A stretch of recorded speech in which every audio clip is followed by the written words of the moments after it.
friend of mine recently warned me that my preferred news outlet, the BBC World Service, is fake news. And I said, thanks, for the warning. But after that, I started thinking, what would a non-fake news outlet look like? For example, what could the BBC World Service be doing that would protect it from accusations like that? And I was thinking, there are episodes in the BBC World Service that I can imagine my friend pointing to and saying, there you go, there's evidence of fake news. And those would be the articles where the interviewer can be demonstrated to be leaning one way or another in any politics you like. And a lot of reporters see the BBC World Service is, well, its main priority is for its reporters to be a little bit like fashion models. Models on the catwalk, when they're walking, it's all about the clothes. It's not all about them. It's not supposed to be all about them, the humans. And I think with most BBC World Service articles, the interviewer is just a mannequin and inviting various people all over the place to place their clothes on that mannequin, their opinions, and all that sort of stuff, their beliefs of what is true and what is not. All right. Now, I think, there are articles. The BBC World Service does allow its reporters in some of its programs to clearly come across, for example, less conservative and more progressive. It allows that a little bit. Less so on the BBC World Service, I'm sure, than other BBC programs. But there are a lot of BBC programs where that doesn't happen, where the reporter really is genuinely nothing more than a mannequin in the reporting sense. One example that springs to mind is a reporter recently during the Armenia-Azerbaijan war interviewed a spokesperson, a government spokesperson from each of the two sides. And predictably, that mannequin, that reporting mannequin, I did not get a sense of I couldn't tell whether this reporter thought that the Armenians were the true bastards in the war or the Azerbaijanis were the true bastards in the war. I could not tell. So at this point, that reporter, if you can't tell either whose side that reporter is on, well, I would say that's not fake news. Because you've got a very simple scenario here. Two belligerents firing rockets at each other, and someone from London has come in and has interviewed one person, it was a bloke, one bloke from one side and one bloke from the other side. So I don't think there's any fake news in that article. So there's a point to what I'm saying here. I'm thinking if we just distilled the BBC World Service and kept articles like that, maybe that would be a non-fake news outlet, wouldn't it? You know, if you just cut away all the articles where there is even a hint of the reporter being a little bit more pro one side than the other, would you not then, you know, in this sort of, might be a, you know, rather than a 24, you know, because we've got a 24-hour news service in the BBC World Service, if you took away everything that even had a sniff of you having any idea where the reporter is coming from, slice that out, and what would you have left? Maybe 4 hours a day of news. And investigative news too, you know, because this person who went out to interview someone from the Armenian side and the Azerbaijani side, I don't think they actually physically went, you know, because of coronavirus, or they rang them. But when I have a meeting with someone these days from my shed, I say, I'll see you there at the meeting. So we've changed the way we think about these things. All right, so she went into those two countries via Zoom. You know. So I think if we kept only articles like that are beyond reasonable dispute as to whether they are fake news or not, we would have a non-fake news service, you know, and you could almost get a panel of people. Now thinking about, let me see, how many can I think of? 4 disputes on at present. All right, the Armenia versus Azerbaijan war. These are 4 that I've been watching. You get a panelist from the Armenian side and then a panelist from the Azerbaijani side and say, all right, go through all the articles that the BBC World Service has published today in the last 24 hours and slice out anything that has a sniff of bias in it. And I think, you know, you would end up with maybe 15 hours worth of news. Actually, you'd probably end up with 20 hours of news. But anyway, but once you brought a few other players in on this panel, all right, there's another dispute I've been following, and that is whether Donald Trump won the US election or not. All right. Now, in that case, if you had a news service where if you had a BBC World Service program where everyone on the BBC World Service, you know, on that program, the reporter was interviewing only anti-Trump voices, well, that'd be sliced out, you know. But if you had a reporter who was interviewing someone from the Trump camp and someone from the anti-Trump camp, and, you know, maybe also someone neutral. Neutral people do exist. You know? I mean, I'm one, really, in a sense, you know. But no one's entirely neutral. But, you know, you could find a Martian or an Armenian.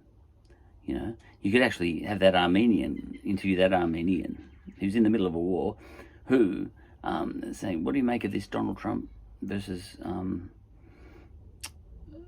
you know, Democrat thing going on in America?" And he'll say, "I haven't got, you know, I really don't have an opinion because, excuse me, I'm getting texts on my phone as I'm speaking. I don't have an opinion because I'm busy. I can't think of anything except this war." And I say, "Perfect.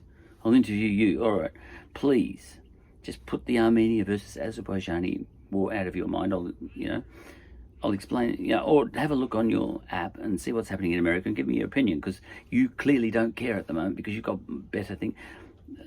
Whatever Donald Trump things are the least of your concerns at the moment, because half your country, heaps of your countrymen are getting killed. All right, so that'd be a perfect person. You can find neutral people. I've got a goddaughter who's been involved in a war as well lately, and I've found I can, because the war has been keeping her so busy and occupying so much of her mind, even though she did have a strong opinion about the US and all that sort of stuff and which way it was heading and all that sort of thing, previously, before this war in Ethiopia broke out, at the height of that war, it really did seem like she just didn't care about the US because she had more important things happening. Her people were getting killed. All right, so there you go. So I'd get together a panel, all in all, and I would say, listen, let's go through, get this panel. Someone from each side of that war as well. So someone from each side of the Armenia versus Azerbaijan war. Get those two people on the panel, and another text message coming through. My daughter wanting a pickup. I'm like a slave. Someone from each of the two sides on the Ethiopia versus Tigray war, because that's another war I've been following. Someone from each of the two sides on the Donald Trump versus non-Donald Trump dispute. And someone from each side of the Uganda disputed election at present, because I'm following that one right now. Okay, and then you can get other people on the panels, and you can say, listen, between all of us, and I'd be on there too, let's chop out everything out of the last 24 hours of BBC World Service broadcasting that even has a whiff of fake news.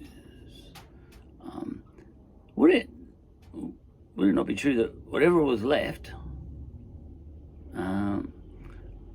would be a non-fake news service? Then you could do the same thing with Reuters and Al Jazeera and all sorts of other outlets.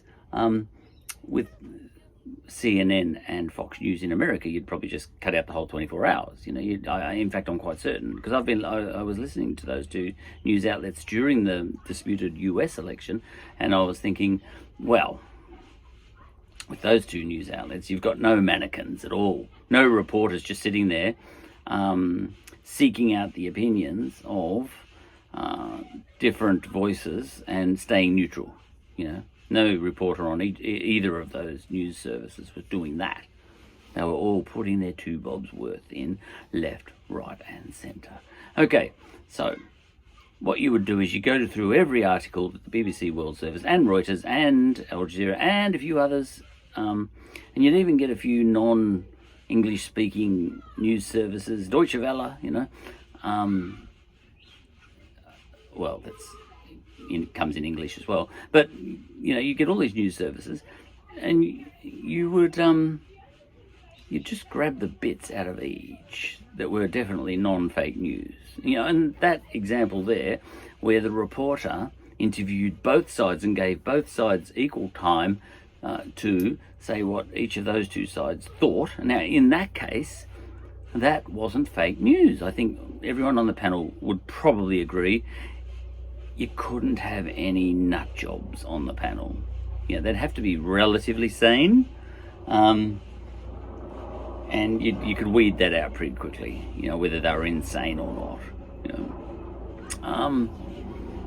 My friend, for example, who accused me of the BBC World Service being fake news, his reason du jour, his reason today, he's got reason every day, but in this instance, there was a blackout. in Karachi, I think it was, in Pakistan, and there was a blackout in the Vatican in the last 24 hours or 48 hours, and he said that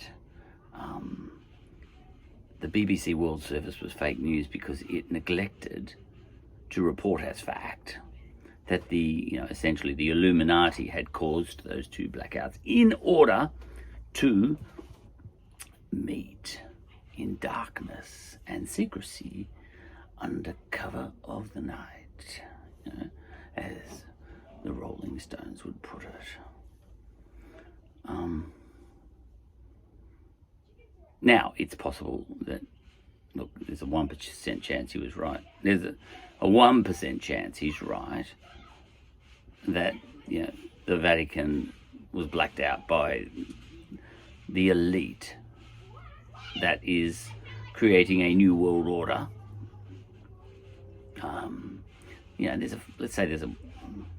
Let's even say there's a 10% chance. Look, it's a 0.1% chance. But let's just be absolutely generous in saying there's a 10% chance that the elite caused that blackout at the Vatican, so that they could meet in secrecy and make threats to the Pope and do whatever they wanted to do while they were at it. And, that's possible. You have to allow that as a possibility. All right, I'm going to be really generous and allow that as a possibility. Now, I'm also willing to allow for the possibility that the Karachi one was that they wanted to meet in Karachi for some reason. Look, I couldn't put that one at any more than 1%. Why would you? London maybe. Oh God. Anyway, but he comes out with these every day. Now, these, because anything bizarre that happens in the world, there is a reason for it, is his idea of truthful news, So the likelihood of him being right on any one of these items is anything from 1% to 10% or 0.1% to 10%, But given that he comes up with these facts every day, pretty much, and he's desperate for me to watch videos that he gives me that prove all these things to be true. Given that he comes up with these things every day, the likelihood of him being right on any one of those days is, let's say, 1%, being absolutely generous. Right. But, and you can allow him, you have to admit, there's a 1% chance you're right, So, of course, if he was running a news service, he would absolutely be fake news because he would report it as fact, as 100% likely. You see, so immediately he's out of the game. You'd have to leave him out of it. But look, let's allow him the possibility that he's right. Now, but the problem with conspiracy theorists like that is that he has to be right, be given every day. So, all right, let's give him his first day. I'll give you 10%. I'll say that there's a 10% chance you're right, even though in my head I'm saying 0.01. I'll give you 10%. And yesterday, the stuff you said yesterday, I'll give you a 10% likelihood on that too. And he said, thanks, yes. I'm 10%, am I? I'm 10%. Even if I'm 10% likely, you've got to actually take that seriously, he might say. I'll say, but you've said two 10%. One yesterday and one today. And he said, so what? So 10%. I said, no, the chances of them both being right, statistically, that's 10% times 10%. So you're down to 1% already, being utterly generous. He said, no, I'm still, there's a 10%, you said there's a 10% chance I'm right. I said, no, there's a 10% chance you were right yesterday, and a 10% chance you were right today. So the chance of you being right both days is 1%. And given that you said something the day before that, 3 days ago, there was only a 10% chance of that too, being utterly generous. So you're down to a 0.1% chance on that one. On all three combined. And if we just look at all the things that you have put forward as fact in the last year, you are approaching the limit of, it's almost like calculus, isn't it? The chances against you being right approaches the limit that we sometimes call infinity. Look, you're wrong. You're just wrong. You're a conspiracy theorist. You're wrong. You're off the panel. Not because of any one of the conspiracies that you trot out, but because of the sum total of them all, because it's not a sum total. You have to multiply them all. And as soon as you start multiplying the chances of you being right on all of these things, you're out of the game. You're absolutely wrong. Because of, the chance of you being right is infinitesimally small. You're out. You're a nut job. You're not on the panel. So it'd be pretty easy to weed out people like that, because as soon as they trot out, let's say, 5 conspiracies in a row, as soon as they back 100-to-1 horses in 5 races in a row, let alone 50 races in a row, you know that they've lost not only the shirt off their backs, but their trousers too. And they're walking out of Moonee Valley in their jocks, if they're lucky, or in a divvy van, more likely, because they'll be too far in debt to the bookies, because they're just stupid. Because they don't know statistics. All right, now that's a bit high-handed and a bit arrogant of me and all that sort of thing, but I think it's mathematics. I don't think any of this is my theory. I think this is what my statistics books are saying, not me. But anyway, so I think you could get a panelist together. Like, for example, I've got a goddaughter who was on one side of the Tigray versus Ethiopia war recently. I'd have her on the panel because I have heard her saying, all right, I can see what is blatantly, propaganda from our side, she says, She's been highly critical of her own side in some of its reporting, in a lot of its reporting, actually. She rang me this morning and said, my side stitched me up recently because the other side made some claims and my side told me that all that was propaganda and total lies, absolutely fact. And I have subsequently discovered that the leader of the other side was telling the truth, and my side was almost like as a knee-jerk reaction, my side was saying that he was telling lies because he's a bad guy.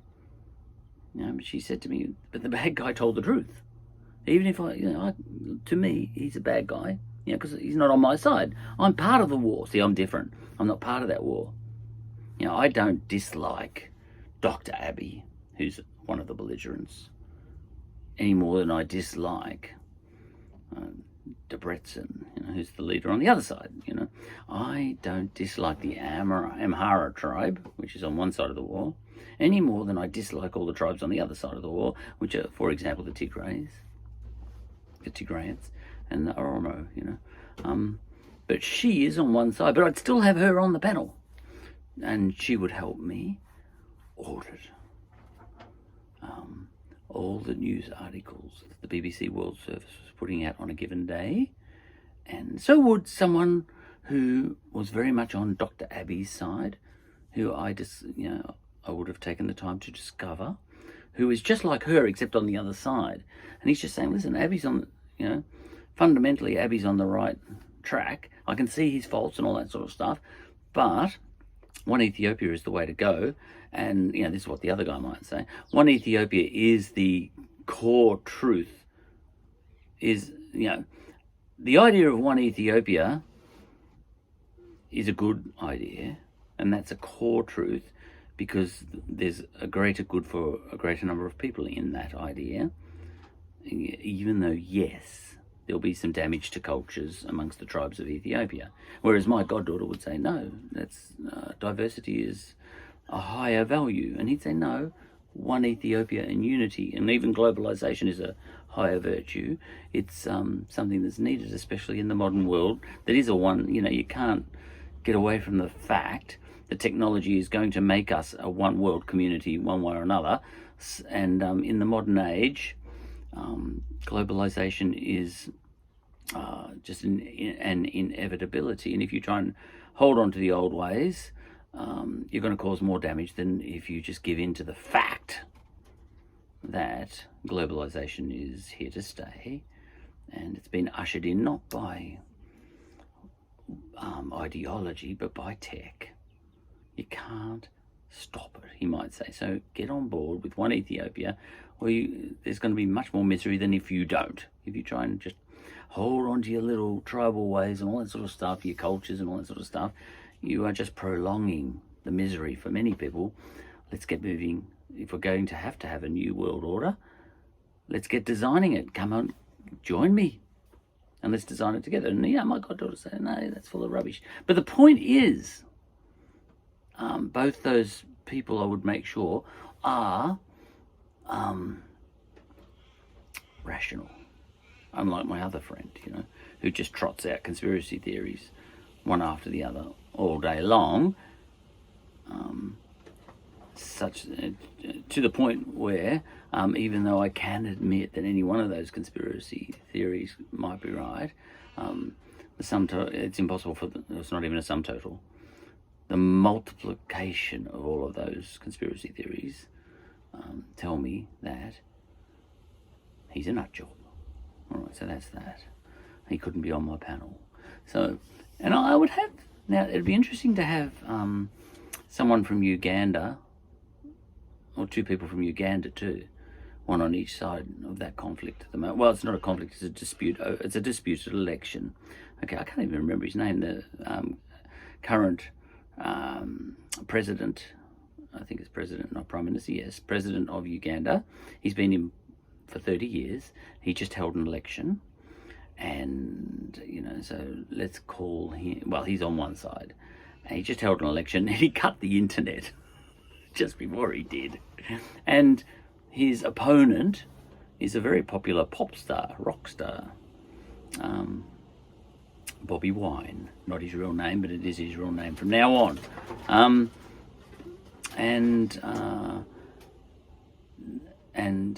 The sitting president has won the election, I think in a landslide, and he has had his people verify the election, and they have discovered, by his own admission, that it's the fairest and most rigorous election that Uganda has ever held. It was done fairly. Okay, now on the other side of the fence, you've got Bobby Wine. Now, I think the sitting president is more your Donald Trump kind of character. He wants to rule for life. It's quite clearly the fact. He's been in for 30 years. He's just won again, and that gives him another 5-year term. They've got 5-year terms there. So this will take him to 35 years. He's the president for life, really. He's the Donald Trump character. So it's a little bit like the US election recently, except Donald Trump wins. That's what's happened in Uganda. But the other side, which would be Joe Biden, so Bobby Wine is kind of the Bobby Wine, as in W-I-N-E, but he's coming across as W-H-I-N-E at the moment to a lot of Ugandans. He's immediately come out with a lot of comments in the last 24 hours that make him sound exactly like Donald Trump in the US at the moment. He has said all the same words: widespread fraud, rigged election, I won in a landslide, but the fraud is such that the other bloke, the sitting president, has made it look like he's won. So he said all that stuff. It's almost word for word what Donald Trump's been saying recently. All right. So you'd get someone. Now, what I would do if I had a panel with two people on either side of the Donald Trump versus, Joe Biden dispute, I would have those two panelists tell me, have a look at that. You forget your election for a moment. Have a look at that other one. Whose side are you on? With all the articles on the Uganda election at the moment, cut away all the articles there that are fake news. because over there the winner is the Donald Trump character. And yet the loser is saying all the things that Donald Trump is saying. So by the time I got all those American players to cut away everything about the Uganda election that was that was fake news in their minds, whatever I had left would be non-fake news, wouldn't it? And then I could get the Uganda people do the same in reverse and say, listen, can you just cut out all the BBC World Service articles about the US election that you judge to be fake news. And all you'd have left would be non-fake news, wouldn't you? And then we'd go and do the same thing with Reuters and Al Jazeera and not CNN and not Fox News, because those two are clearly partisan news services. Just clearly, I listened to both of them, one after the other, during the US election, and I just said, this is surely, are they the same reporters jumping from CNN to Fox News but saying the opposite things? Even the styles of the two news services were almost identical, and they weren't fighting each other. They were just parroting one side, the Trumpian side of things. The other one was parroting the non-Trumpian side of things, and each of them had the same advertisements essentially, about their local basketball and football and all that sort of stuff. So they were running the same sort of advertisements and all that sort of stuff when it came to football and things like that, or their football, American football, and then they'd then CNN say, "Can you believe the crazy stuff Donald Trump's been saying today?" That's what CNN would say. And then Fox News would cut away from the same advertisement, except on the other side of the fence. Can you believe what crazy stuff Trump's adversaries are saying today? And there's almost a giggle in their voices, the two people on either side, you could almost picture them shaking their heads at how bizarre the other one was. But we noticed with Fox News, by the way, that when the big boss, that's Rupert Murdoch, when he sends down an edict that I want all you reporters to change tack now and kind of don't sort of completely smash Trump, but pull away from him now. It was almost overnight I picked it up, that Fox News dumped Trump. That was odd too. The same reporters were saying, "Hey, Donald Trump, you went too far with that last comment." I said, "Hang on, you were a Donald Trump lover yesterday." It's because Rupert Murdoch had instructed his robots to alter their opinion, and start turning on Donald Trump, So, and then, almost on cue, Donald Trump started smashing Fox News, and saying, they're traitors to me, and all that sort of stuff. But anyway, what you could do, if you had such a paddle, one way or another, and you'd lose some good articles and all that sort of stuff, and there would be, at least 4 hours of news that would be cut away that I personally would have left in. But,